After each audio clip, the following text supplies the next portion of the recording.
By 2050, Europe has become a living example of how society, economy, and nature can thrive together. It began with a generation that chose a new path, embracing reduced consumption, climate justice, and nature-positive living, amplified by the voices of social media influencers driving the change.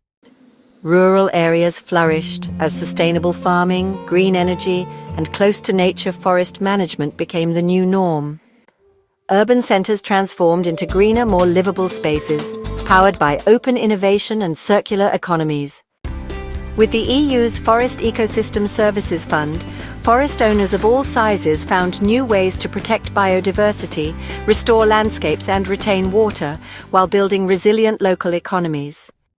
Economic success was no longer measured by growth alone, but by genuine progress, balancing well-being with environmental health.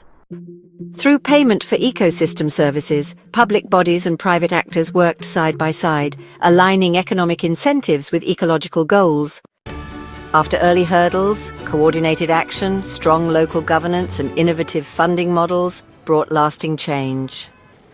By 2050, Europe's eco-centre future shows us a powerful truth: regeneration is possible when economy, community, and nature move forward together.